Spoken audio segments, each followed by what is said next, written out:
बिस्मिल्लाहिर्रहमानिर्रहीम। जिस तरह ये हमारे भाई ने पूछा है कि फ़ेडरल गवर्नमेंट की कारकर्दगी क्या है, फ़ेडरल गवर्नमेंट की कारकर्दगी मुझसे ज़्यादा इन लोगों को भी पता है, बच्चे बच्चे को पता है।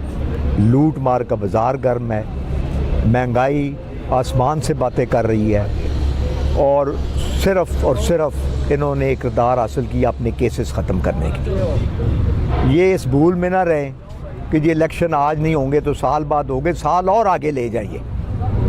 जब भी इलेक्शन के लिए डब्बे रखे जाएंगे इंशाअल्लाह पीटीआई भारी अक्सरियत से जीतेगी, ये किसी को कोई शक नहीं रहना चाहिए।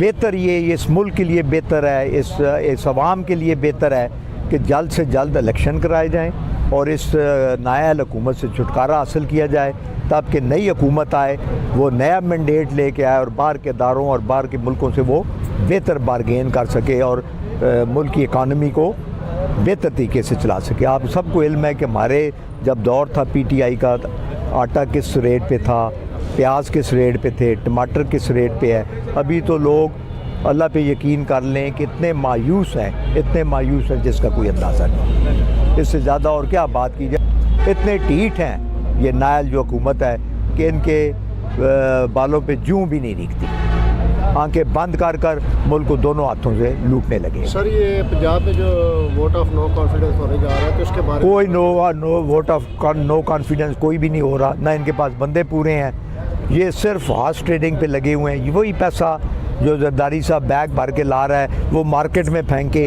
इनके जो बाहर गए हुए हैं नवाज शरीफ और इनके मरियम साहबा, वो अपने वहाँ जो फ्लैट्स हैं, जो प्रॉपर्टी है, जो मिले हैं, बेचकर मुल्क के अंदर लाएं और मुल्क की हालत को बेहतर करें। बाकी कोई नो कॉन्फिडेंस वगैरह नहीं, लोगों ने इन पर नो कॉन्फिडेंस कर दिया। चलो, एक और क्वेश्चन है सर टीएचक्यू के हवाले से बड़े तफसात पाए जा रहे हैं। यहाँ पे ये है कि लोगों की किस्तों की, औरतों की किस्तों की बात, यार वो बात ख़त्म हो गई है। वो डॉक्टर साहब को यहाँ से शिफ्ट कर दिया गया है और नया एमएस आ चुका है और अभी माहौल जो है वो इंशाल्लाह काफ़ी बेहतर है। बेहतर नहीं होगा तो उस पर फिर स्टर्न एक्शन लेंगे।